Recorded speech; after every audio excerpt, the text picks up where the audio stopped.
Call to order the meeting of the South Placer Fire District Board of Directors. All please stand. I pledge allegiance to the flag of the United States of America and to the republic for which it stands, one nation, under God, indivisible, with liberty and justice for all.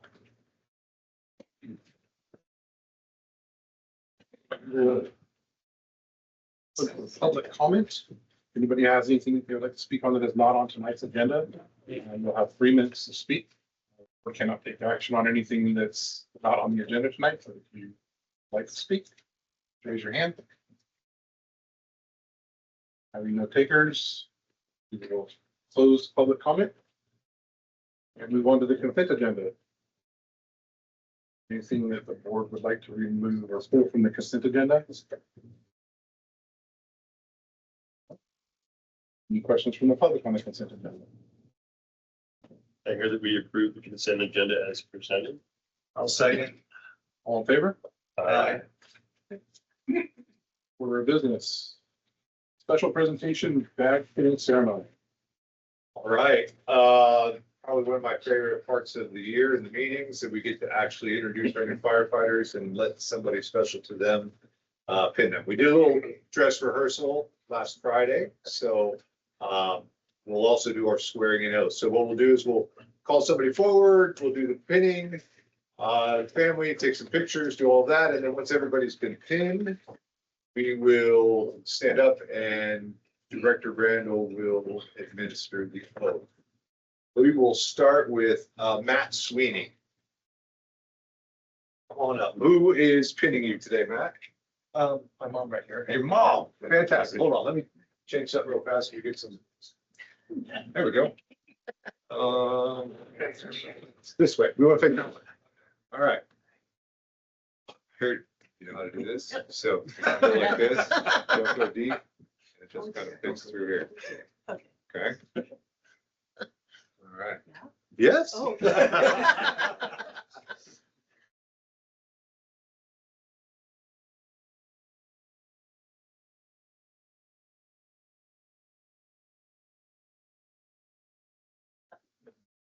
Right. You want me to get a picture of this? Oh, would you mind? Yeah, not mind at Thank you, all. Yes, absolutely.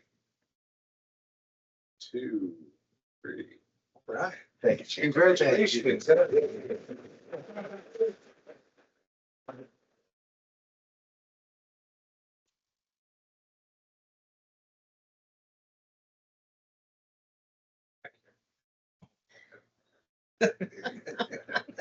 Billy Everett.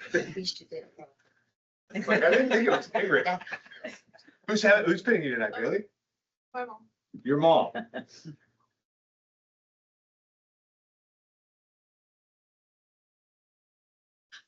Would you like mine? He's like, no, yours are way worse. A little bit.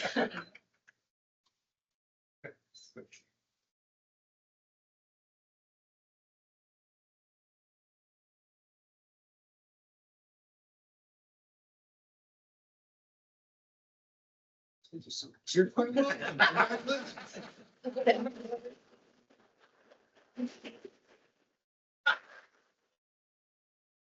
You guys want to face that way and we'll take a picture. And you're taking pictures too? Okay. Who's taking pictures? Everybody?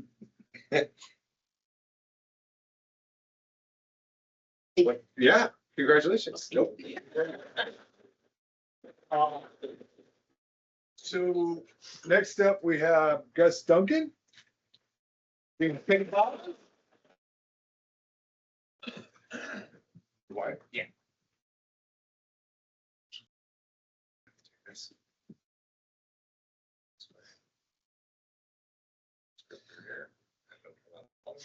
Good to go. Yeah, super easy. We're getting some more mustaches. Ow. It's about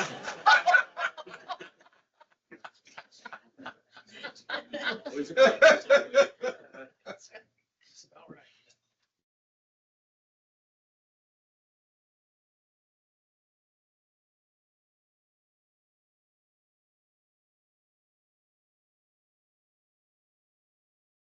And last but not least, Jared Despain.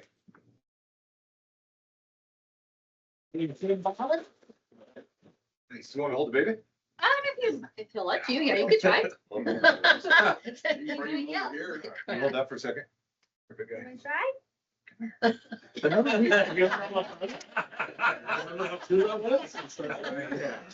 Same when he holds me.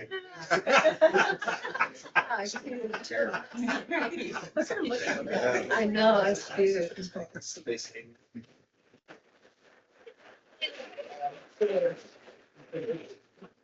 Maybe the All picture. right. Yeah. There you go. I might not have your back. All right, we got one more. Oh. Deputy Chief Darren Snedeker. Oh, man, yes. All right, congratulations, yes.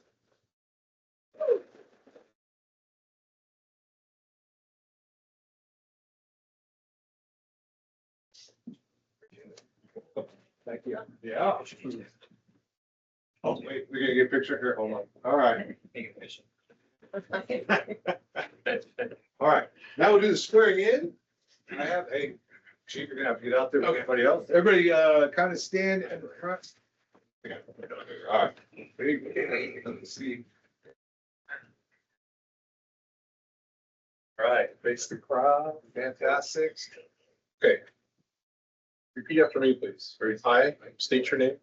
I, Jared Snedeker, Do solemnly swear do solemnly swear that I will support and defend the Constitution of the United States that I will support and defend the Constitution of the United States and the Constitution of the State of California and the Constitution of the State of California against all enemies, foreign and domestic, against all enemies, foreign and domestic, that I will bear true faith and allegiance to the Constitution of the United States that I will bear true faith and allegiance to the Constitution of the United States and the Constitution of the State of California, and the Constitution of the State of California. that I take this obligation freely I take this obligation freely without any mental reservation or purpose of evasion, without any mental reservation or purpose of evasion. Good job, babe. and that I will faithfully That I will faithfully discharge the duties upon which I am about to enter. discharge the duties of the job. Congratulations. Thank you.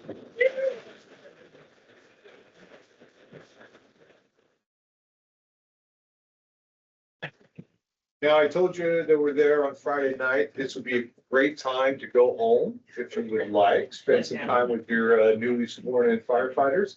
You're more than welcome to stay. We'd love to have you, but you might find yourself not as enthused as spending time with your family. So I'll give you a few minutes if you want to take off. Thank you for coming. We truly appreciate it. Yes. I just want to say congratulations, welcome aboard. We hope that this is a great career journey for you, and we're proud to have you serve our community. Thank you. Thank you.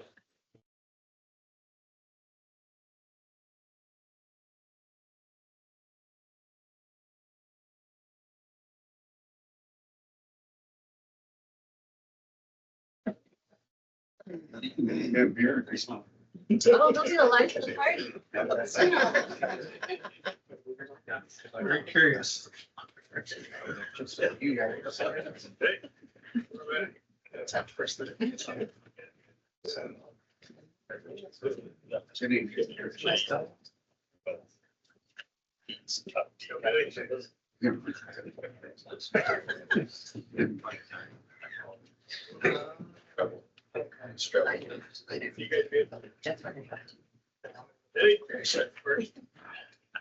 Next special presentation is cancer presentation by Captain Joshua Green.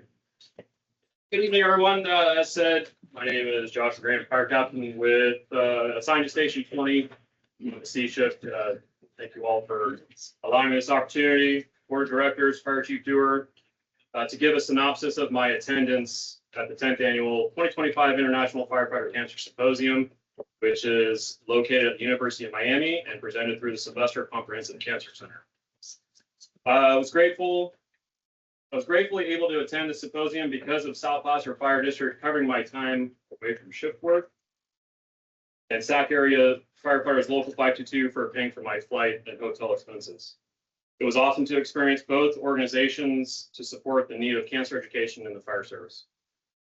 While it is difficult to explain what I experienced in person. I'll do my best to give you all some information tonight. A brief history of the Firefighter Cancer Initiative. In 2015, the Sylvester Comprehensive Center launched the Firefighter Cancer Initiative through Florida state funding. Then and now, their goal is to understand how cancer impacts firefighters. They also want to find novel, experience-based methods for reducing firefighter risk. Their multidisciplinary team of scientists, healthcare practitioners, and occupational health and safety experts use community-engaged approaches to ensure they put firefighter voices and experiences first. They work closely with firefighters to develop and implement their projects, and are proud to say that their work has led to tangible, positive changes in the fire service. Firefighters, the Firefighter Cancer Initiative, and its partners are making the fire service safer. Over the course of 2 days, I engaged in listening to 18 different topics presented to over 200 attendees. Some topics that stood out to me with great importance include assessing cancer risk in wildland firefighters and availing the hidden hazards of fire line, electrical vehicle fires, firefighter wellness and physical activity, cancer presumption and policy priorities, and exploring mental health challenges among firefighter cancer survivors. So what has transpired from my attendance? Firstly, I was able to share all the PowerPoint presentations through district email. Anyone is able to pull up the slideshows and gain similar knowledge that I did in person. Since that initial email, the university has uploaded actual links to the live presentations that I will share with the department. Secondly, after getting back, I was in direct contact with a senior national program manager from a company called Lucid Diagnostics. They have developed a way of preventing esophageal cancer in firefighters through early detection. While firefighters have a 9% increased risk of developing all types of cancer, we have a 62% increased risk of developing esophageal cancer, with a 39% increased risk of actually dying from it. South Placer Fire has an opportunity to be screened for this type of cancer, and I hope that there is a financial opportunity for us to do so. Chief Dewar and I have met with the representative, and it was agreed that we would need to evaluate district funding to be able to start the screening process with some of our most at-risk employees in conjunction with our annual 1582 health evaluations. Thirdly, an opportunity arose for me to personally take part in a nationwide study being delivered by the Sylvester Comprehensive Center and the Firefighter Cancer Initiative. The Firefighter Cancer Survivorship Program is a 10-week study focusing on how to handle being diagnosed with cancer while still in the fire service or retired from it. Having been diagnosed with 2 types of cancer before the age of 40, I'm stoked to share this experience with 8 other people in my group. And at the end of the program, there will be roughly 75 firefighters from across the nation who have participated in that program. Quick topics that are studied in this program: general cancer information and how to research your type, what to do at diagnosis, understanding stress related to your diagnosis, stress management, linking thoughts and emotions, effective communication and managing emotions, assertive communication, lifestyle changes, financial planning during treatment, and returning to work. In conclusion, as I said before, it's difficult to present what I experienced in person at the symposium. I do feel that I was able to bring back valuable information to share with the department, and will continue to do so as I learn more. And it is my hope that South Placer would be able to send a group of firefighters to next year's symposium. That's all I have. Any questions during the trip or questions from the board? Well, thank you for doing that. Yeah. I know that you've had the history of cancer before. Yeah. And so I appreciate that you took the effort to share it with everybody and make it help our district. Yep. You'll do better with that. Appreciate it. I have a question. Yes, sir. Are they working on improving turnouts that are not going to promote cancer? So that's definitely one of the hottest topics in the fire service right now. Cancer related is the PFAS, the chemicals that are embedded into the turnouts, and actually the study showing that they're actually in our normal uniform. So yes, it's being studied heavily. There are companies out there that are introducing those types of turnouts that are PFAS free. It'll probably take a while for wear testing and feedback from fire departments and some more testing and knowledge of how they affect us while we're wearing them, different temperatures, Yeah, there's a lot that's going into that specific topic right now. Well, thank you very much for Yep. presenting. Appreciate it. Yes, sir. I'll probably be reaching out to you. It's, I have a good friend and an old employee who's going through it right now. And, it's, stalling out. And so it's not going very well for him. So I'll probably reach out to you to see if I can contact these folks and ask you a few more questions. Perfect. Yeah, absolutely. Thank I you very forgot to say, I did provide you, there's some information from the symposium, just give some general numbers, statistics, and information regarding cancer in the fire service. Thank you. Is there anybody working on developing like a group of doctors that are more in tune with firefighters and the cancer that we're dealing with in the Sacramento region? I know there's been a lot that's popped up over the last couple of years.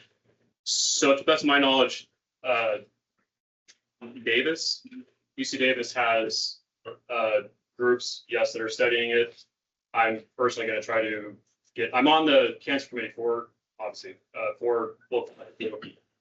We try to meet quarterly at the least. And that's something that I need to get more information on and try to get more involved with myself. Yeah. Yeah, there's a group of doctors out of Davis that are running firefighter specific study and trying to figure out, like, for instance, the turnouts, the wildlife. There's a whole broad spectrum of things that they're looking at in terms of. I was looking more for like, the recommend, if we 522 maybe has a doctor or a group that they're recommending if you have esophageal cancer or thyroid cancer, kidney cancer. So what I've learned from actually the program that I've got 2 weeks left. They're recommending obviously start with your general primary care provider. Yes, thank you. And then from there, it's kind of up to you. If you're happy with what they're telling you, if you're not happy, to then seek, more area specific oncologists for the type of cancer that you do have. So. And then do we know, does Mastagni's office have anything with anybody who's really getting into this type of stuff for the presumptives and navigating that? And, God forbid it gets to the point where they're industrial retirements, but getting through that process. Yeah, it's a constantly evolving piece. We are daily adding resources for our members. What he saw, the UC Davis study, we have approximately 500 522 members that are enrolled to study them and look at markers and different things that they might experience throughout their career. When it comes to the treatment, that is something that, as we have actually the wellness division as well as 522, we're looking at everything from the best doctors, where we have resources to set people up with if our members come to us, as well as other frontline treatments that are new to market. The challenge is the work comp piece. And so we are constantly navigating, where does it fall into the work comp? We don't want to mess up work comp, so we are, for lack of a better term, we're being kind of cautious in this very gray area, but it's every day. We have more and more resources to treat them. This cancer, just having the information out there, and it's sad to say, but we're learning just through people getting cancer. Who's the best doctor? What's the best treatment? And so, but we are never, we're keeping all the data and continuing to mine that so that we have the best outcomes for our members. Okay, thank you. Thank you for your presentation. I wanted to say thank you for your presentation Thank you. and for participating. A couple of things. I'm looking forward to hearing more in terms of follow-up about the meeting you had with the third party. I'm sorry, I don't remember the name. Lucid Diagnostics. The Lucid Diagnostics. Yes. And, I know that there's an annual health screening and, to what extent are these, I'd like to know more about to what extent these cancers that firefighters are prone to are Thanks for your work. checked on in that study. And then the other thing I'm wondering, to me, this is a really good takeaway. If a firefighter is having a problem, just to give to your doctor, because your doctor might not know that firefighters are have a higher propensity for certain cancers. So if we can make this available to staff on an ongoing basis so that you know, there's something's not right, they're talking to their doctor, they have something to hand to their doctor to get their doctor informed and up to speed. Yes, it is actually always encouraged as firefighters, to make sure that your PCP does know that you are in the fire service. So that they are more receptive to you stressing, hey, listen, I really want to get this checked because of these statistics. And yeah, Yeah, and if they have something like this, Right. because an average doctor might not know that Sure. there is this propensity. And, you know, if a firefighter can take this in, you know, I think it would be informative and it may also, you know, think there's some resources in here that doctors can check into further also. So to touch a little bit on what you're asking, so we do a 1582, which is the NFPA standard for health screenings for firefighters. We do that annually. We have a company come in, On Duty Health. They perform the bulk majority of this. I think the only one that they don't do for us is a full body scanning examination by a dermatologist. But they also, in addition to this, do ultrasound of neck, groin, and abdomen for additional cancers. And was it last year or the year before? I can't remember, but we got a grant to do Galleria as a precursor cancer screening. It's about $800 a test. We had a grant that got that test for all of our members. So they've all had that test in the last year or two. I apologize for not remembering specifically which one.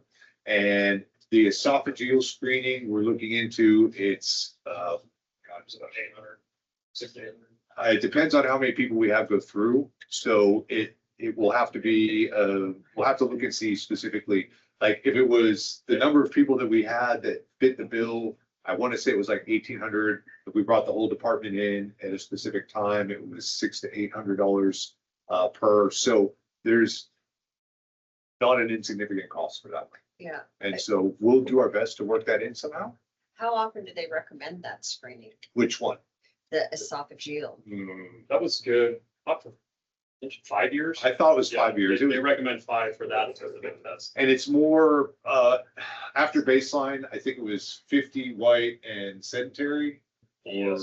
Or, there's some risk factors that once you hit that, Yeah, that's where they like. They had about eight different, if you met all or 5 out of the 8 or 4 out of the 8, you were like obviously at higher risk than a 19-year-old fresh into the fire service. Yeah.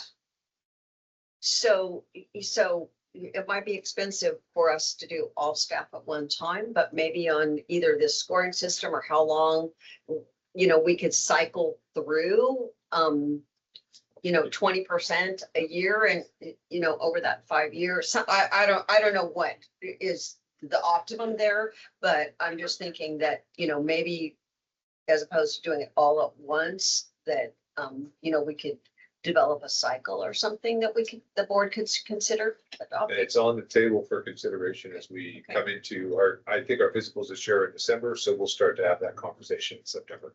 And then 522 just did was about a year and a half ago. They got a thing together for the cosmetology one, right? Yeah, so if we have opportunities locally, we offer the skin cancer test for all of our members and retired members. There's a lot of resources out there and kind of like you're talking about, it's trying to sort through what's the best, like the Gallery test, there's different tests. Some are more costly. As you can imagine, as this become more prevalent in the fire service, there are lots of competing interests. And so that again, but having some baseline for members, especially the ones who meet criteria like you're talking about, is kind of where we're starting, just, kind of like, say, the health insurance stuff, but the fire service piece, we're learning more and more that there's more tests out there that other doctors will be willing to do with your private health insurance as well, if they know you're a firefighter. So that's another frontier we're talking about. So there's these things that keep popping up and we're trying to stay on the forefront, but as you can imagine, it's hard to sort through it all. But yeah, any support that you would as a board would be willing to support our members here would be absolutely fantastic. Thanks, for anything from the public.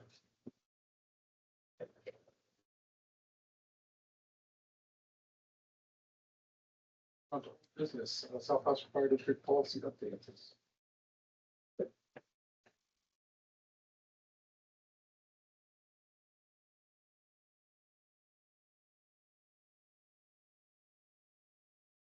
Policy updates, we have before you 1211.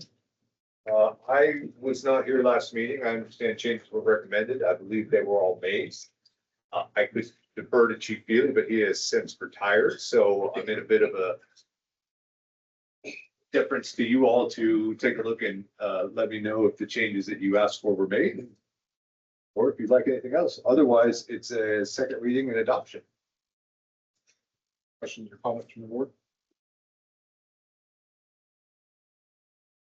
Questions or comments from the public? With that, I will need a motion. Can I hear that we make a motion for the South Placer Fire District policy update? Second. Second. All in favor? Aye. Co-election. My second favorite part of the evening. Pete, stand up, give your speech. Oh, they took him? Yeah. So this is, LAFCO has an open board seat for the alternate for special districts. There's 5 people that have thrown their name in the hat.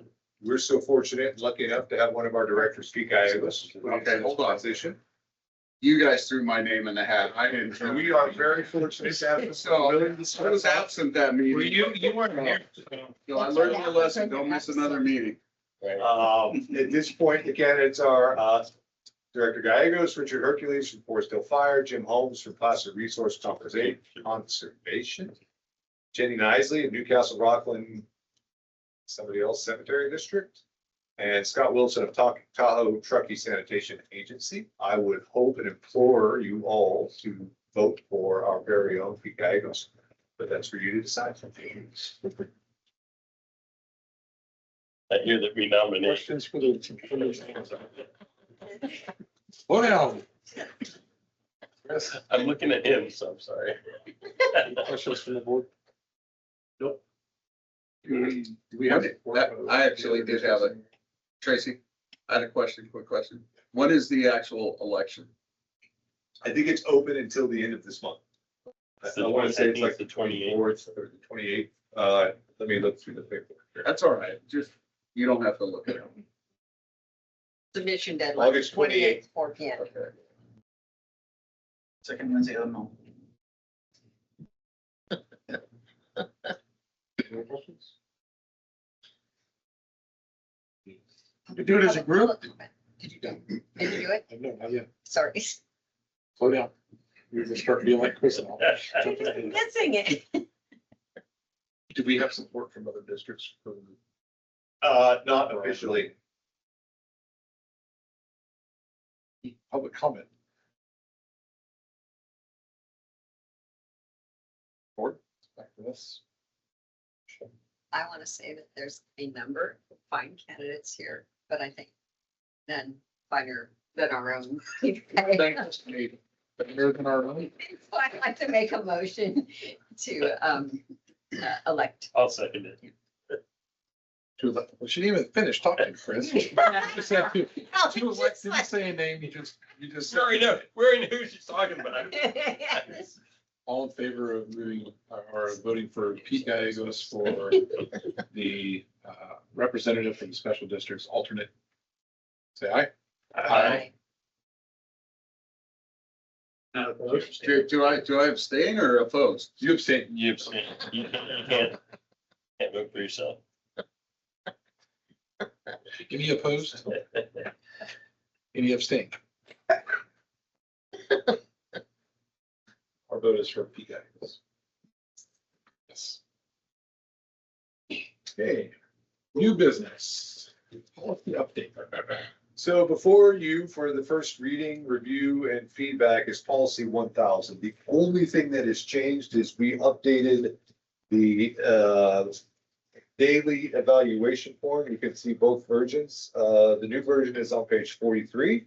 The old version is on page 45 and 46. We're open for discussion, but I think it streamlines and makes the process of providing a evaluation for our new employees much easier process. Did labor have their hands on it? I think it came from labor as a recommendation to say, hey, we would like to see this fixed because as a daily eval, it was onerous for there's a whole bunch of check boxes and instructions in there. So I believe somebody on the labor side brought it to our attention and we collaborated in making the change. Okay. Labor was in favor of updating. Okay. Perfect. So 43 is the new. 43 is the new, yeah. I didn't hear, so we're gonna make sure. Any questions from the board on policy? That was confusing to me. So then where does the old start? The old is 45? page 45, Oh, okay. all right. 46.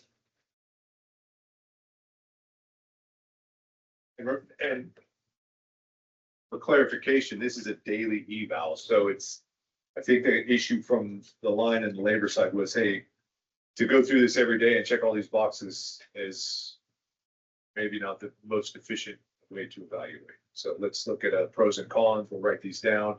We'll stack them in a orderly manner, and then that gives us the opportunity to provide a monthly evaluation based on what we saw day to day.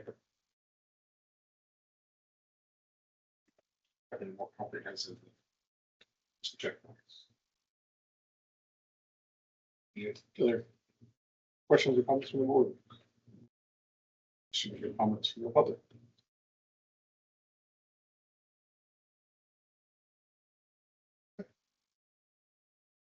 CFD annexation.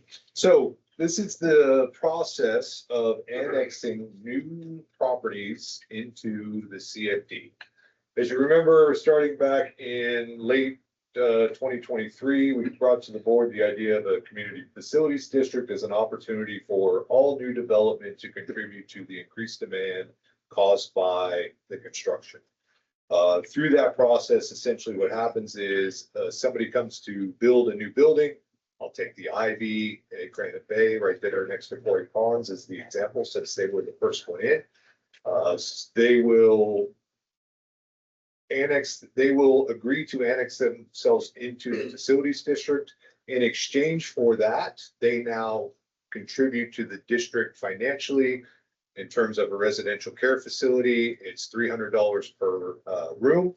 So a facility like that with almost 100 rooms is $30,000 a year. It's a COLA on it, so that money will continue to grow year after year. We all know that the residential care facilities contribute a huge workload to our system. If these would have been in place prior, we'd probably be looking at a few $100,000 a year that we would be collecting on those. That being said, we can't single out a single occupancy, so you have to basically create a CFD that's fair and equitable for everyone. In the creation of the CFD, part of the process is the applicant comes to the front counter, submits their paperwork, their maps. They agree to be placed in the CFD. And through that process, they submit a unanimous vote of we want to be in the CFD. We collect all of that up. Once they have the unanimous vote to us and a map, they get the ability to start their building process. And what you all as a board have to do on a semi-regular basis is now adopt all of those properties, in this instance, there's 13, into the CFD itself as the act that allows us to then lien the property to make sure we collect those funds going forward. With that, where we're at now is we have 13 properties that need to be adopted into the CFD through annexation, and that is what is before you today. Those 13 properties have taken their vote. We have their vote, we have their map, the maps are attached to this amendment, and that is what allows them to start building. Questions from the board? Yes, questions.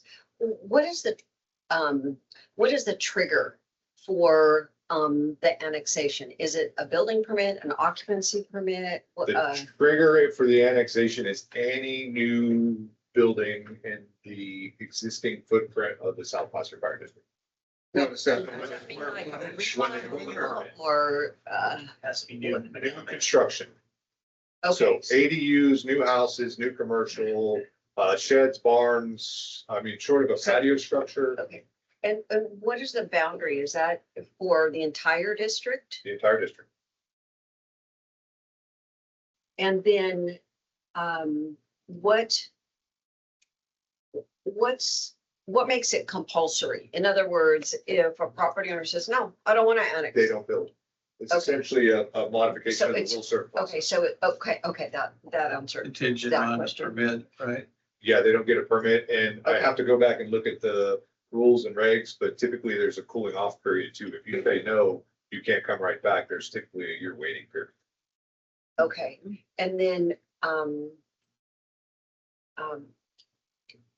we must have a transcript of all the documents. That's typical. And I was wondering if do you have it in electronic form? I do. Okay, I would love a copy of the transcript so I can better understand it. Sure. So how is, I know the care facilities are $100 per bed, but how do you, or 300, but how is other properties calculated? So we did a study with the consultant, and they came up with, them and the board came up with some numbers that were measured against other local agencies. And so, for instance,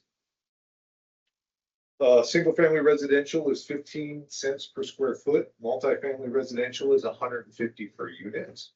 Accessory dwelling is 15 cents per square foot. Age-restricted commercial, 300. Non-residential, 15 cents a square foot. Low hazard is 10 cents. High hazard is 30 cents. Tax exempt property is 0.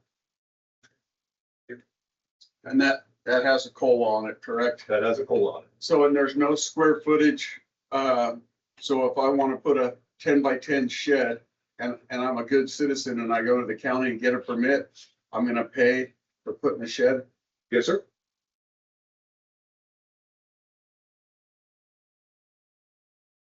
And by 10 would fall under the permit required. Not if it's a permanent structure. If it has electrical or If anything it's like that. electrical, Does it have plumbing, or electrical, over 8 yeah. feet high. Yeah, you would, I think it's, if my math is right, $3, 30 cents. $10. 100 square feet times 30 cents, it's $3. Got it.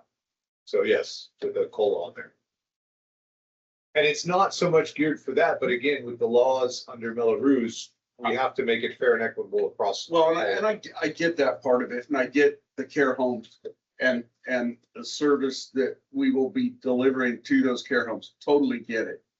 Let me ask you this, what happens to the $75 assessment? Does that continue also? Yes. So they're paying twice.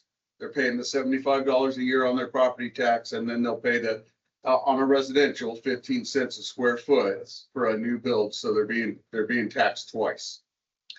Yes.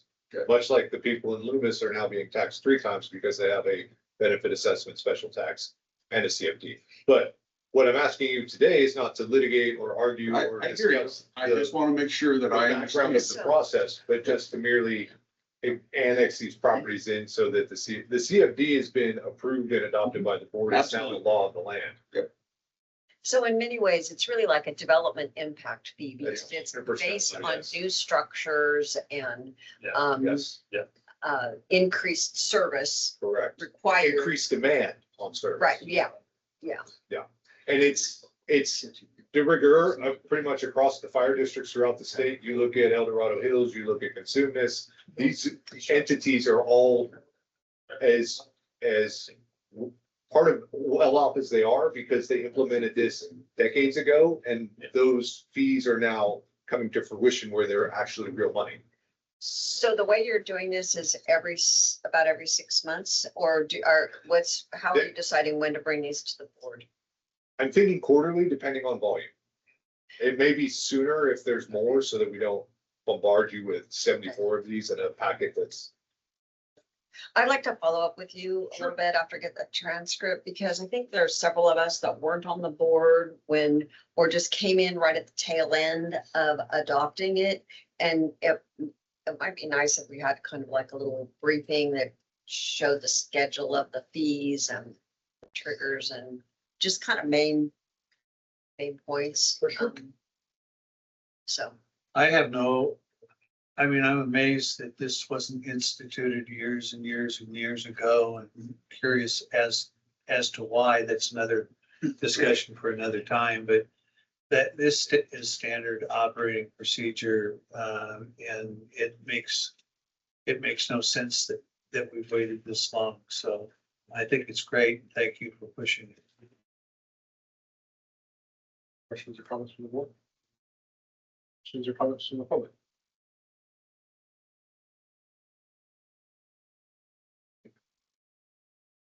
That's the board and also resolution. Make it a roll call. All right, I need a motion. I will give a motion to the CFD, and get approval.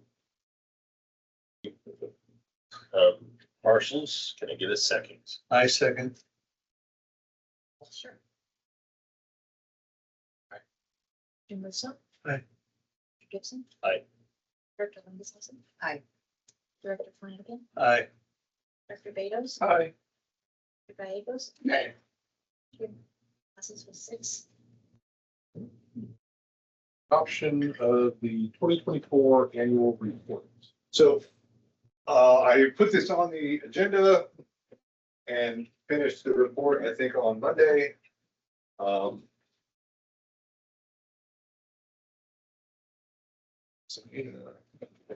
Pass that around. It's a little late in coming, so I apologize for that. There's been a lot of stuff going on. This is for You 2024. don't get one. Next year, my goal is. Do we have an extra? Yeah, for sure. I got you. My goal for 2025's annual report will be April as a target. Basically, it's a tool to get out there to show the community what we did, what's going on, educate them on our services, our costs, our expenses, our revenues. It's simply another tool and opportunity to interface with the community. We're trying to do that every chance we get. So I think the last time we did this, the board adopted it. Essentially, there's one error in there that I know of already that we'll fix before going to printing. I keep trying to keep up with this, but it's a complex task. So if you find something in the next few days, let me know. That is if the board adopts it and wants to print it, put it on the website. What I would like to do is actually print it in a little nicer fashion in a bound booklet. This is a mock-up demo for you all to see today, but put a booklet together and then get it into, I like the local coffee shops, the front office, take it to the HOA meetings we're now attending on a regular basis. Essentially anywhere that we're going to have this as a tool to hand out, I think is a good opportunity to tell our story with a little bit of a leaf behind it. I like the picture on the last page. Questions or comments from the board? I think it's great.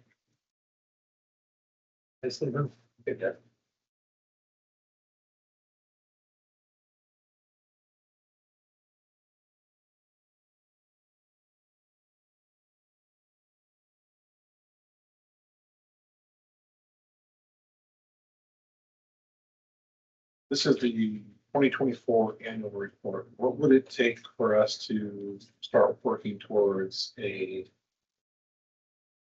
annual report that falls in line with our budget of the fiscal year? Nothing, we would just put one out for the fiscal year instead of the annual, and we'll adjust all of our data to support that.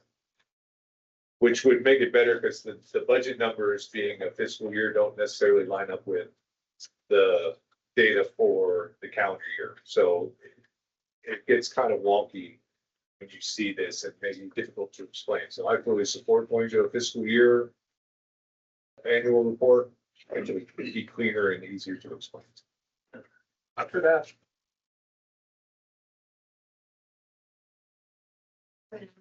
yeah. On the use of acronyms, if Yes. we can either have a place on there that explains them or in parentheses, because like it has here CFAA revenue and G on income. It's GEMT and I'm just a few there. And also one of the other ones, I think turnout time. If you hand this to a non-fire person, they're gonna say, what's a turnout time? Great. So, yeah, if we can kind of, do a little light translation. Put the actual translation of the acronym in parentheses next to it, at least in the beginning, first time it's used. Or I got a blank page right there on the first. EMS slash- Inside cover that we could put definitions and glossary in there. Yeah, I don't yeah, know. I think it'll make it a little more I'll consistent. see if I can make it happen in this one. But definitely. So does that mean your next one will be in July or in August? Oh, that's a great question. Because your fiscal year ends in July, correct? Yeah, And then for you to have all those numbers and turn that around would probably be pretty impossible. So I think, it'll probably be in September, October. yeah, Yeah, that's, Because this one, the numbers for this one ended in December of. Like the run data and stuff is the end of 24, yeah, and the yeah. financial stuff is actually July of 24. Is it June of 20? Yeah, no, I'm just giving you some Yeah. food for thought, so Yeah, you yeah. don't put back yourself into a corner. And then go, oh crap, I need to, Yeah, if we're moving into a fiscal year, it'll probably be late fall, early winter by the time it's produced. So. What I'm hearing is fiscal year going forward. Yes. Yeah. Okay. Other than that, looks great. And I do like the part about putting some definitions in there, because you're right, the layperson's gonna look at it. I have no idea what you're talking about. Too But far that was good. far down the rabbit hole. Yeah, no, that's great input. Thank you. We don't think about that. So as a board, are we good to publish, put this out? Yes. you, Questions or comments? you wanted us to look at it, right? Yeah, take the next few days, look at it. I'll see if I can build a glossary in there. And then if you've got any other questions, I know it's southwestern Placer County, not southeastern. So if you can find that little Easter egg, I already know that. Any questions or comments from the public? So. We good with adopting this with revisions, or you want to return? I should, do it with revisions. But now. I'll second that. All in favor? Aye. Get the chief any revisions you see in there next week or so we can. I love sending in revisions. Yes. Yes, he does. You want it, or you got it digitally from Barbara too, so you can have it there as well. If you could have it to me by maybe end of next week. Great. Patient discussion. Is that great? I don't know. Technology's my bugger today. All right, informational discussion. Call volume by month, 353 in July. Down significantly from last July, it was at 409. And even the July before that. Call by apparatus, Medic 19 out front, followed by engine 16 and 17. Chief, would you say that the difference in the July of this year is because of the temperature? That could be one for sure. I don't think it's obviously been cooler, so I'd have to go back and look specifically call type to call type, but we are definitely tracking lower through the summer, which scares me a little bit for what's happening in fall and how that weather looks. But yeah, it's a strong possibility. Calls by station, 17, 18, 15. Response by district. And for the ambulances. And I'll try and put a copy of this. I think I have this from a year or so ago, so you can see the difference of what Medic 19 is bringing to the table versus what Medic 20 was. 13 fires in July, 9 vegetation, 2 were mutual aid, 1 structure, 1 trash, 1 vehicle, and 1 regular mutual aid fire. Our call response, our turnout time is trending down, our travel time is trending up, with our overall total response trending up a few seconds. Unit hour utilization, Medic 19, again, 117 incidents at 14.8%, Medic 16, 11.29, and the engines are running somewhere between 2 and 5%. Here that is in a graph, and you can see, Medic 19 is kind of a different beast because it takes over there in, March from what was, bless you. Our compliance times with, SSV are at 99%. And it's fire prevention time. Thanks, Chief. So on the prevention side of things, still trending about average for this time of year. We had 4 new residential starts last month, 5 new commercial starts, so that's a little bit on the higher side than usual. A little over 27,000 square feet of remodels, so remodels still trending very strongly in the district. We took in 35 sets of plans, and then between Katrina and myself, we conducted 43 inspections with 1 re-inspection. On the weed abatement side, we've had a really stellar year as far as compliance goes. We've had 17 complaints and we have 17 resolutions. So it's been really positive this year, much different than it has in the past. So it's nice to see that the public is taking things a little more serious. I think this year is getting more and more aware of dangers of wildland. So that's good. Crews have started their annual inspections, working diligently on them. Few stations are already done with theirs for the year, so we're very appreciative of that. Those will be wrapped up by the end of October. That's happening currently, and it seems to be going smoothly as well. Facilities wise, we've had some tree removals out at Station 20. We had a large oak that went down behind the stations, didn't do any damage to any of our property, but that was removed, cut up. We had a couple other trees that were about to go down, so we had a tree removal service come out and take care of those. We put in a fence at Station 18. It's just a 4-foot high chain link fence to help kind of differentiate the future parking area from the station parking. We found that the public was tending to walk through our parking lot and through our station to get to events that were occurring in Loomis. And though we welcome the public into our stations, it'd be nice to have a little bit better control over that. And so we put in this fence just to kind of direct them around our station rather than through our station. And then there's our landscaping project at Station 18. We're going to redo the front landscaping. UC Master Gardeners have offered to do that. We're doing phase 1, which will be the removal of all the current landscaping, and that's going to occur on September the 13th. So we'll see some big changes out there come September, and then start doing the new planting in October, November.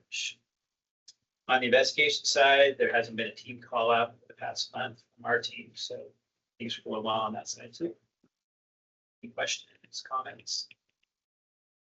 Who's supplying the plants for the project for 18? So it's going to be High Hand Nursery has generously offered to donate all of the plants. Are we going to put a plaque out there thanking them for doing it? PPWA is donating irrigation items as well. And there's a service group that's helping with the tear out.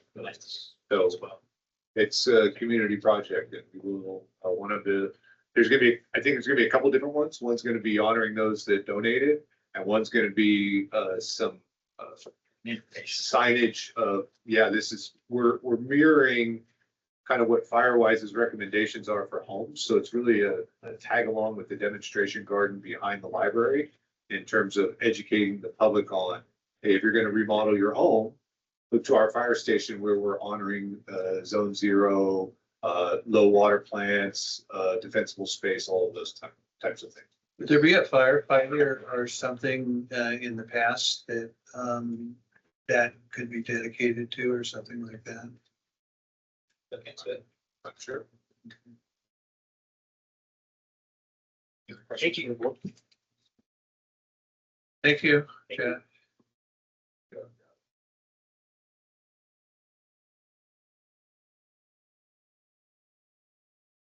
Overtime, 60% open, 9% sick leave, 20% vacation. Overtime voluntary versus mandatory, mandatory 57, voluntary 43. You can see the trend is reversing itself. And our overtime hours are going up dramatically, as well as the dollars. So first of all, thank every single one of these members, the crews, for stepping up. There's been a dramatic increase in all overtime, especially mandatory overtime, starting late June, early July. due to a number of factors. We had departure of 4 apprentices in fairly short order. We have 4 personnel that are off to injuries. And we have increased vacancies in the rank and file overall. July average of mandatory overtime was about 55 hours per member, up from a 2025. So January through the end of July, average was about 28 hours a month. And if you go for a 12-month rolling average, it's 16 hours a month. It's a lot. It's too much. We want to see these guys get home, spend time with their family, have the ability to take time off. Working to hire and onboard as fast as possible. We badge pinned today 4 members, and that's, obviously 4, but it doesn't fix the bigger problem. We have 7 apprentices for interviews coming on Thursday. Looking to onboard them as fast as possible. We'll schedule firefighter paramedic testing for the next group of 2 that we have, and we will look to post the job again probably early next week. And I know as a board, you're dedicated as well as we are to working on the issues affecting retention of quality employees and further recruitment, including wages and benefits for parity within the community. Here's our leave usage. Vacation is down, 6 down, and then like we talked about, overtime is up. Committee and monthly reports. Was there Farah? No. No. FRMS. As you guys know, as you nominated Catherine Medeiros, she was elected to sit on the FRMS board. She did miss a meeting. I did not. And we can, I just wanted to reinforce that fact that sporadically throughout the year, she'll be providing updates. She doesn't have any today, but going forward, she will have some as she's sitting on the FRMS board. And for those that don't like acronyms, I don't remember what FRMS stands for. Fire Resource Management Services. What is it? Fire Resource Management Services. They're joint powers that handles our workers' comp. They also offer dental, vision, and medical benefits, self-funded. But we're not in that, plan. We just use them for the workers' comp. So expect semi-regular updates from Catherine from her new position. And then I'm curious if the special district ad hoc had an update or anything that. You want to give an update?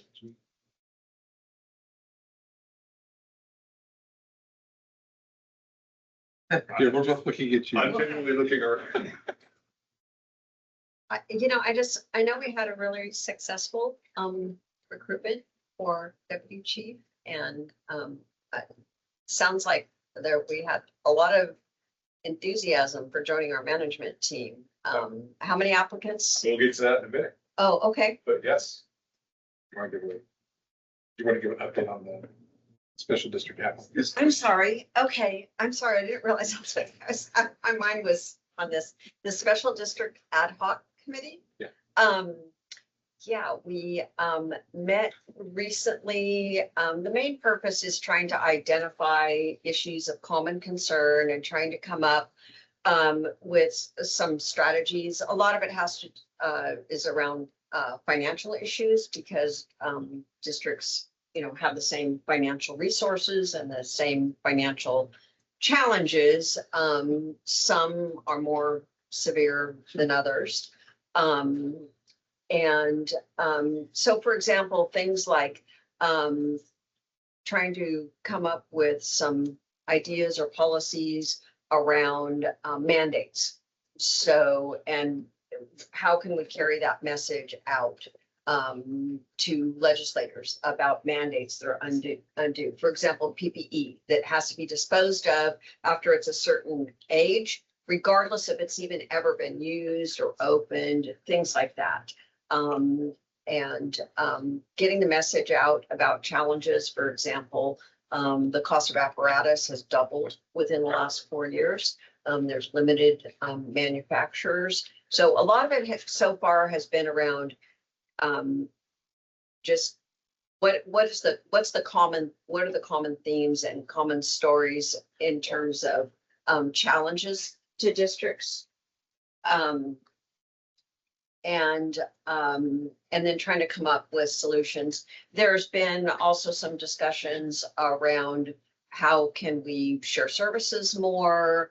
There was some discussion around the use of JPAs for that. But nothing nothing definitive. It also has included some outreach to, the county. One of the other board members from Placer Hills, Alex Harvey, and I, it's been about 6 weeks ago, I want to say now, met with Supervisor DiMattei and Supervisor Gustafson just to say, hey, we're meeting, we're here, you know, we want to engage with you, and see if we can come up with some of the solutions to our challenges. So, and Tracy, you guys have been there. I think you covered it well. Pardon? I think you covered it well. It's been a lot of collaboration and brainstorming on different ideas to make the financial situation within the county better for the smaller districts, such as ourselves, Placer Hills, Penman, Castle, Forest Hill. Those are the 5 districts that are involved in this right now. No action items to date, no decisions or, you know, ideas about how to, you know, how specifically to move forward, but just a lot of kind of identifying the commonalities. And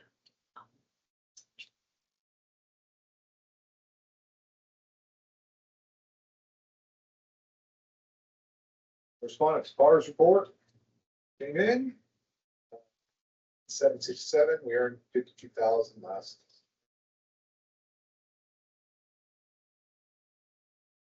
Support. The full report is in the packet, but some highlights include fire risk reduction community application. We put in an application to be identified as a fire risk reduction community. It opens up every 2 years. It will be good for 2 years.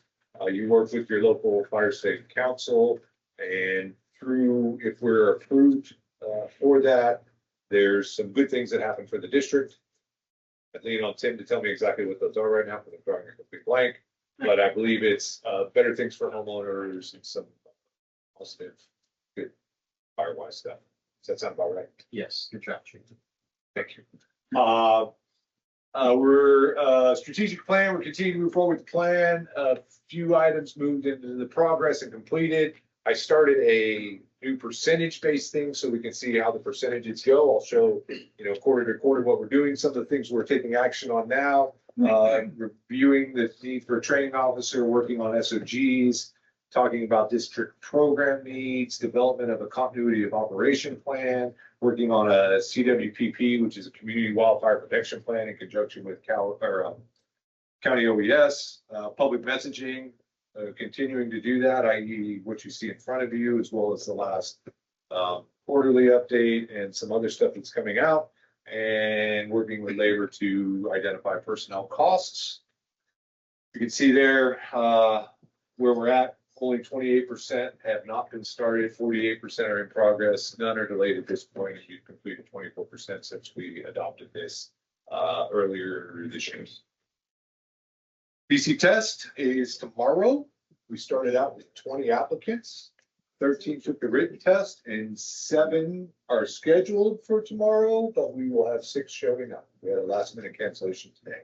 So that's tomorrow. Placer County Air Pollution Control Board and open burning. One of our constituents who's absent today, Sandy Harris, and a few other in the community came to us and asked, hey, why in Granite Bay can we only burn from the 1st through the 15th when across the road in Loomis they can burn all month long? I don't know, let me look into that. So we talked to the MAC who initially started this, then it went round and round for a number of months until we found out that a long time ago there was some concern about it, and now we're actually going to do a what are we calling it? I want to call it a beta test, but we're going to go through a trial period this fall and open it up in Granite Bay to burning all month long, as long as it's an approved burn day by Placer County Air Pollution Control District, which aligns with pretty much the rest of the county. So that will open up the opportunity for more burn days in Granite Bay, for better vegetation management in a fashion that is in line with kind of what we're shooting for, is to be better at that. So thank you to Suzanne Jones and the members of the Air Pollution Control District that are willing to work with us to make that change to better improve our community.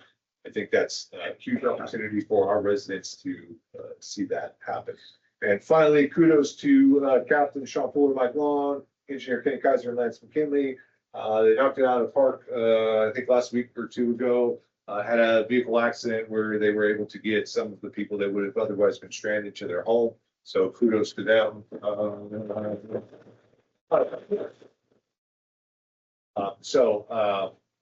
We got that. Other than that, I don't have anything else for the chief's report. I'll be willing to answer any questions that you may have through the chair. Okay, I was waiting for you to call it. I don't want to speak out of turn here. Jimmy, you might hit. But on your 28% not started, Yes. can you just give me a general why we haven't started? And I'll tell you why. I'm not trying to put you on Front Street here, but we made a promise that we were going to really work hard on that. And I'm just curious as to why we haven't started 28% of the items. Yeah. And there may be a good reason, right? I mean, capacity. There's only so much that we can do. The fact that we're 72% into either in progress, and it's not like it's just, hey, go in, check this thing out and go. There's some things that take a substantial amount of effort to accomplish. And so we're trying to take the immediates and, it's like low, medium, high. So we're hitting the high and the mediums. Okay. And some of the low, longer term stuff, I believe in one of those things, it's consolidation or consider consolidation, right? And, while we could maybe call it in progress, it's not something that's going to happen right away. So next month or the month after, I'll bring back something and I'll give you some better answers as to what isn't started as an example and why not. Develop a community risk reduction plan. While important, a lot of work and a lot of effort. So we'll put that on the burner until we can get enough hours and time to attack it and get it done. Yeah, thank you. It's just, it's important to me that we made a promise and I want to make sure that we continue to keep that promise. As it is to me. Thank So you. we're gonna continue to work on it. My goal is to bring it back every few months, every quarter. Hey, here's where we're at, here's what we're doing, here's where, sometimes there's gonna be pain points or pinch points that, hey, we got stuck on something. It's not moving forward and here's why, and here's what we're trying to do to accomplish it. My hope is we can start moving some more stuff to the green. But like I said, time and resources. And it may be beneficial to both, not only the board, but to the folks in the field, that when we do complete something on that you bring that up in the board meeting. Hey, look, we completed this, and kind of use it as a check off to show our progression, so that not only is the board, seeing the fruits of their labor, but also these guys as well, because they have skin in the game, and when they complete something, it'd be nice to hear that they did their part to keep up their end of the bargain as well as us keeping up our end of the bargain. For sure. And I usually try and include that in the monthly report out that goes out, but I will absolutely bring it here when we accomplish stuff as well. Thank you very much. I think one other thing would be in the progress, where are we at in the progress, right? So we have 48% that are in progress. And some of those may be 10% into their progress. Some of them may be 90%, but we just can't move it to complete yet. So kind of an idea, we're, down to the nuts, but, we're 48% in progress and about half of those are over the 50% progress line. Hate to put more work on you, but we just did. Well, we're here for it. Yeah. Hey, did I tell you I got a new deputy chief? I was gonna take the blame for the 28% not starting, but I. Yeah. Thank As long as you can with him. You've had a week there. I'm in my. Of the six applicants that are vying for BC, what is the breakdown on in-house and outside? 1 to 5. 1 in, 5 out. Questions from the board?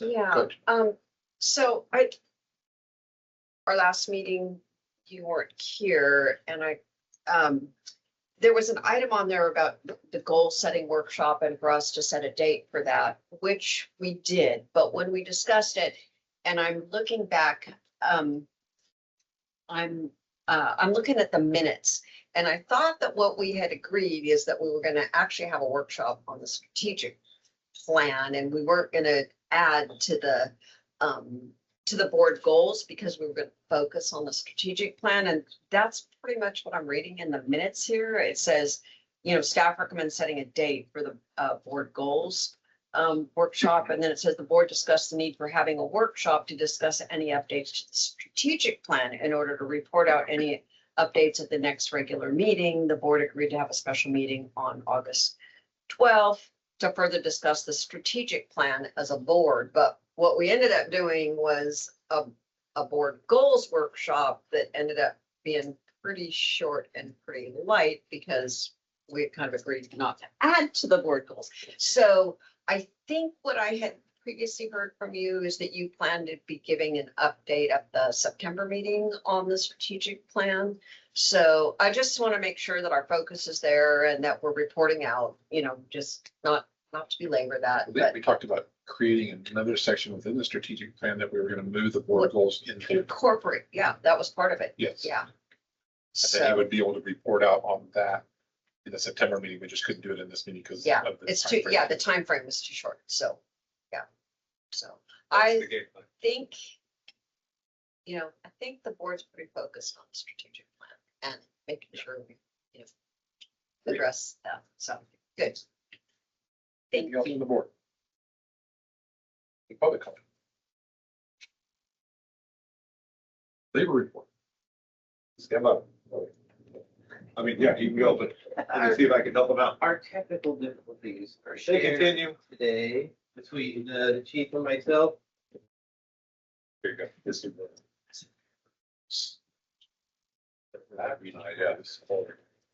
First off, this is the most excited I've been to give a labor report in a long time because we're happy to welcome the now departed but newly hired and online new recruits that we have. They did a great job in the academy. Our cadre put them through a pretty darn rigorous academy. They did great and we're super stoked to have them. In addition to our new recruit, new hire, I should say, not new recruit, Chief Snedeker, pretty stoked. Very exciting times for labor. Pretty stoked to get up here and give a labor report. The chief, during his report, I think we're only off 1% in our numbers between my presentation and his, and he overstated. So, hey, we're on the same page. So this is a pretty good thing. All that being said, we wanted to elaborate a little bit on the impacts of staffing levels. Twice. This is what happens when a bunch of people get together to perform a PowerPoint. Oh, it'll look great if it pops up each time you push the button. To preface this, staffing levels and their impact, we kind of asked for this. Labor said in our meetings that some of you were part of, hey, please don't hire BLS firefighters. We'll step up and fill the void until we can work together to make some changes to impact positively our recruitment and retention. And we should be careful what we ask for because as the chief illustrated in his report, we had some pretty bunch of things hit us all at once and we were severely understaffed. So this kind of gives this presentation, the intent is show where we were, what happened, and the impacts of that. So staffing levels and their impact, I don't know where to point this. So on July 1, we took a time back before we closed stations. We picked the date, pulled up the calendar from that date and took a snapshot. And we had 5 stations, 4 engines, 1 truck, and 54 full-time line positions. At that time on July 1, we had 6 vacancies in our department, a 12% vacancy rate. We had a lot of mandatory overtime back then. We were deploying strike teams, which exacerbated the mandatory overtime. It was a rough time in our department. Our members had a lot of stress, not home. We had some divorces. Our district was facing, as some of you were here back then, none of you were here back then. Some of you were here back then. And it was tough. It was really tough. District budget was in the red. It was pretty grim. Something had to change, so stations were closed, positions were cut, budget was balanced, and a new 3-year contract was signed, and we were fully staffed. Long. Since then, we've lost 19 full-time employees to other departments. 16 paramedic firemen, 2 paramedic captains, and 1 paramedic engineer. As of July 1 this year, we have 4 stations with 4 engines and 1 ambulance house. We have 48 full-time positions. This is the part where technical difficulties, we couldn't get the updated version to load into here because that number was 7 vacancies. Oh, it did. 7 vacancies with an 18% vacancy rate. Unable to deploy strike teams because we just don't have the bandwidth, and mandatory overtime very high.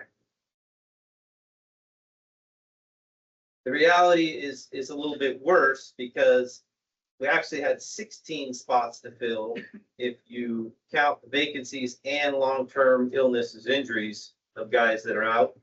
So we had at that time 35 people covering 48 total positions, including the apprentice spots that were vacant. 27% of the shifts were being covered with overtime.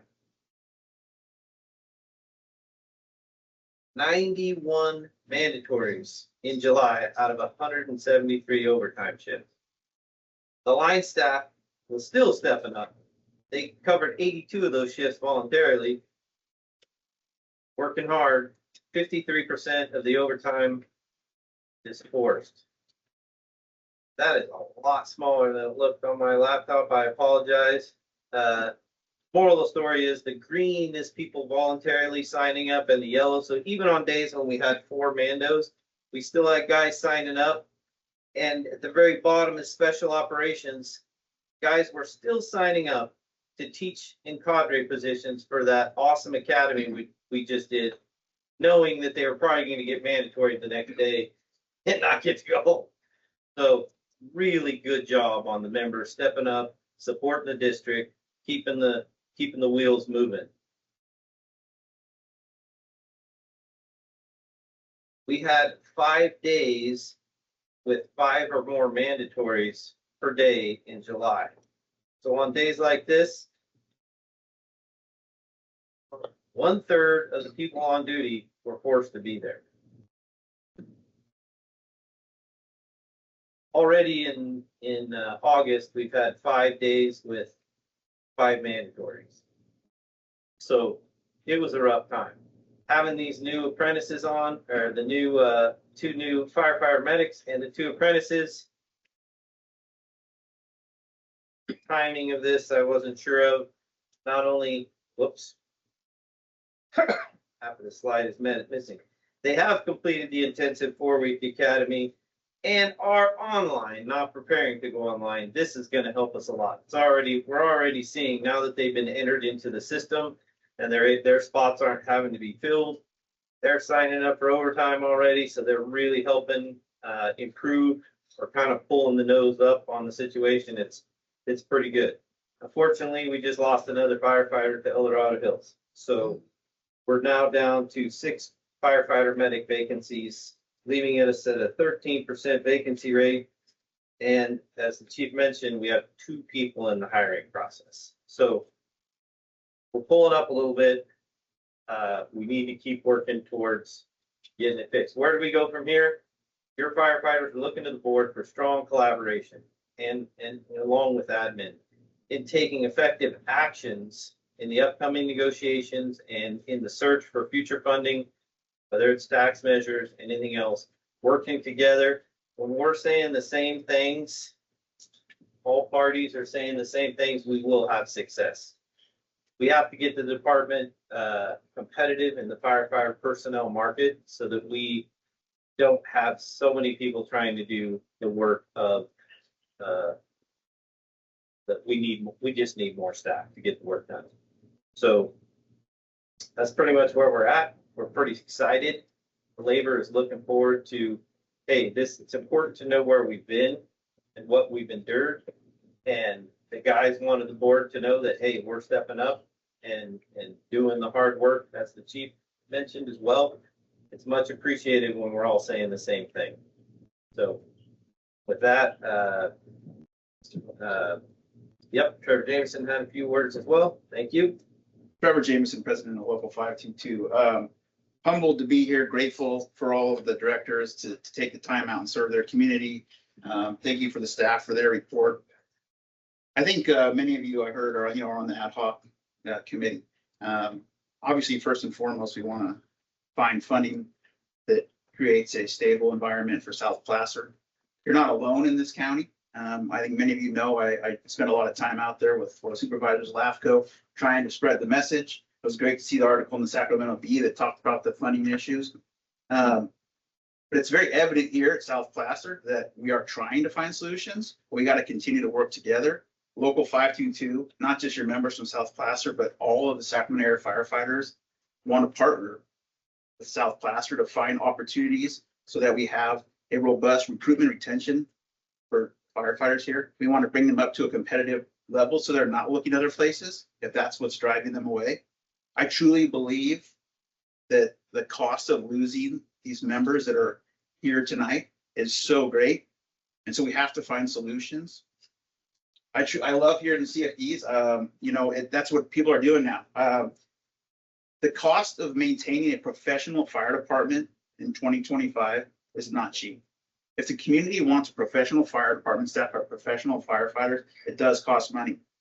There's really no way in a lot of these fire districts in all of California for especially ongoing infrastructure costs. You heard about double the engines, right? Costing double what it's things like CFDs and impact fees or whatever you want to call them. They're going to help bridge that gap. But I'm here tonight because there's opportunities in South Placer. I really believe we have more engagement we've ever had. I've seen things outside of South Placer that are very hopeful with the ambulance service, talking to Loomis. There's lots of opportunities to create funding. I know your members here. I'm very appreciative of their unit rep Pat tonight for his presentation. And it's great to see his alignment with the fire chief on the issues. But I know I've met with many of you before, and I'm here to speak on the behalf of all firefighters over 522, that we want to see our firefighters in South Placer have the best of everything, be competitively paid in the region, and find solutions to work with the community and the board to find them. So again, you can always reach out to me. I'm happy to meet and I'm happy to be there, but I could talk about all this stuff, and I could talk about the challenges in Placer County with regard to the different taxes, CFDs, different assessments, but you go on and on. But I am super positive to see that we have an engagement from the board of the ad hoc committee, because I think we're all seeing the challenges out there. And I use the word legacy. There's some legacy fire service issues in Placer County that are affecting South Placer. And I appreciate the engagement from the chief and the board, and Local 522 is here to help. Thank you.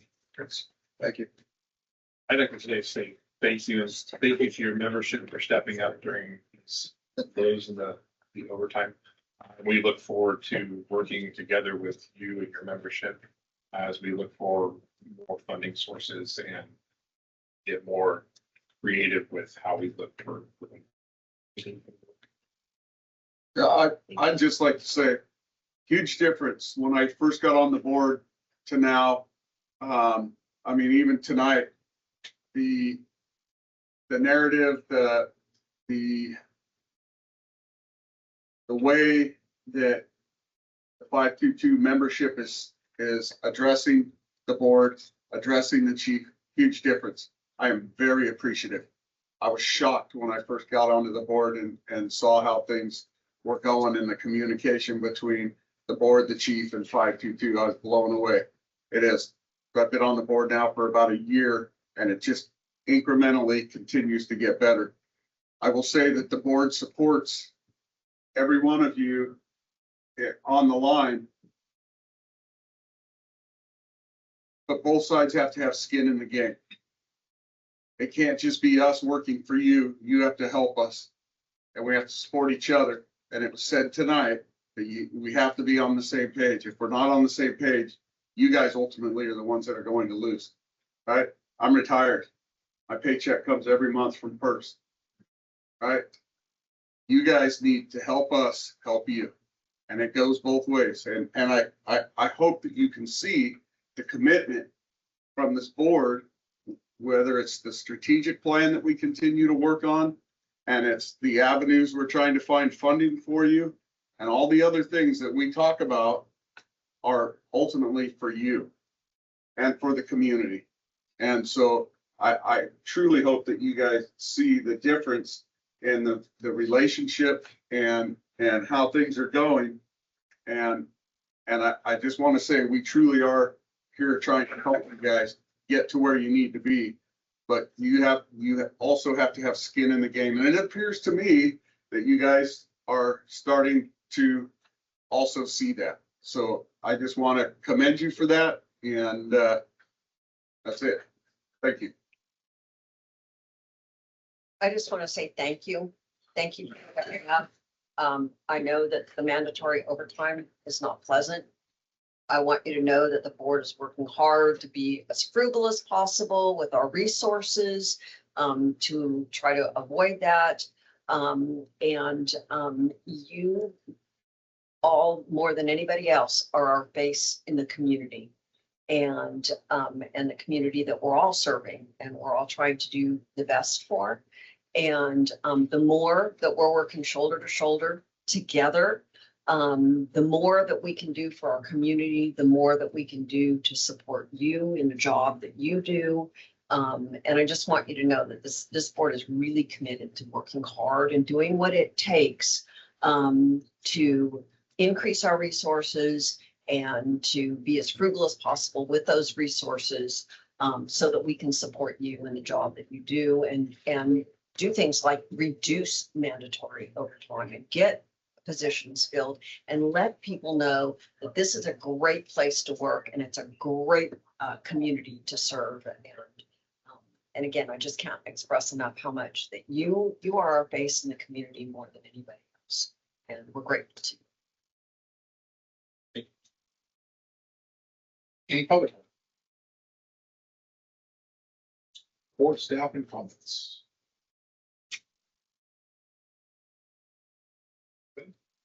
I just want to reach out to Station 18 crew. On Saturday night, I witnessed a nasty accident right on Taylor. Thank God that there wasn't a lot more people killed, but it was a bad accident.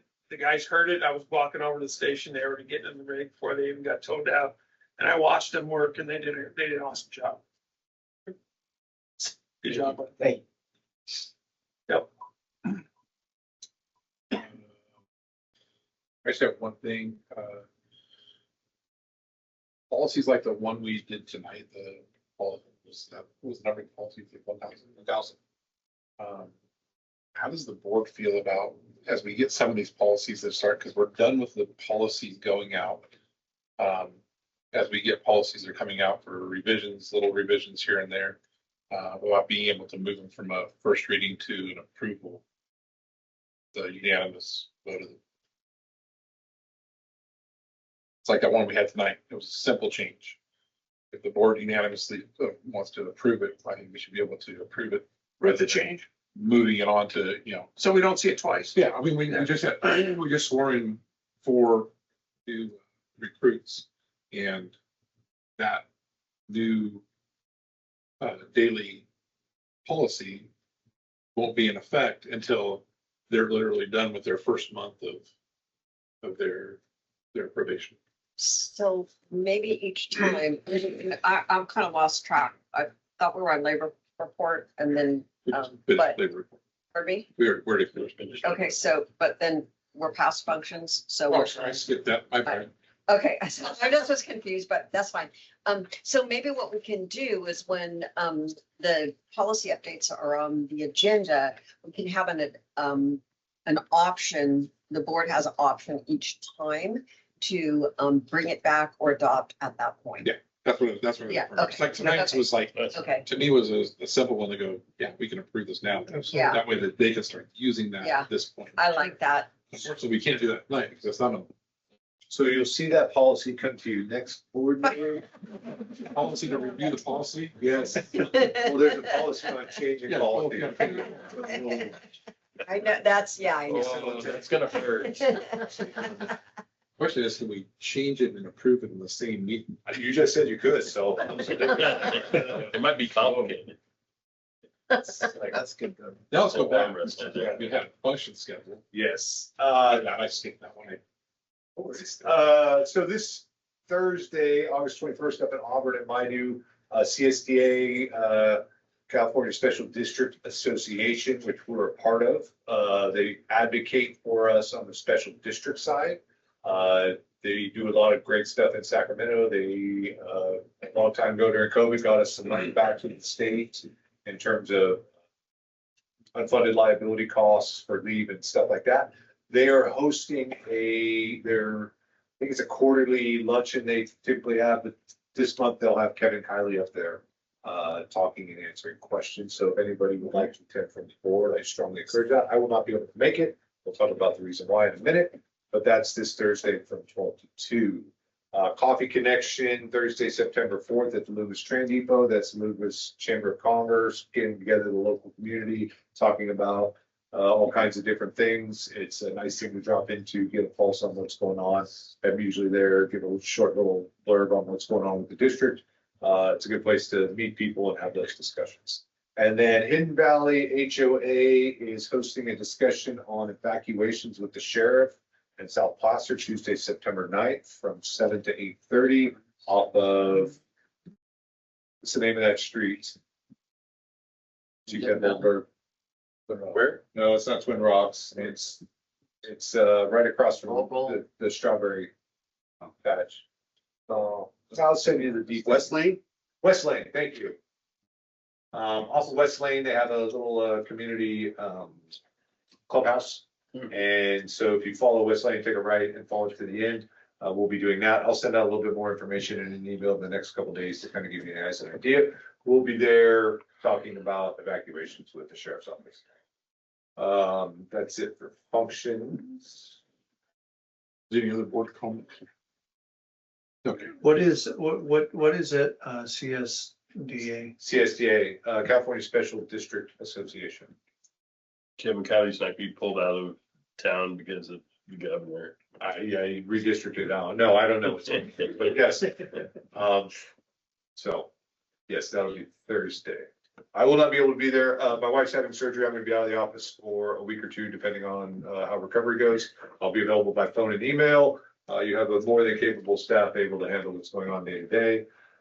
So, I look forward to getting back to you. I wish you were gonna be there on the 21st to make sure I behave. Yes. Yes. I'm gonna let you have free reign, sir. Maybe don't wear the shirt though. Where's Kevin? One comment. Yes, sir. I forgot to bring this up at the last meeting with the FARA board meeting.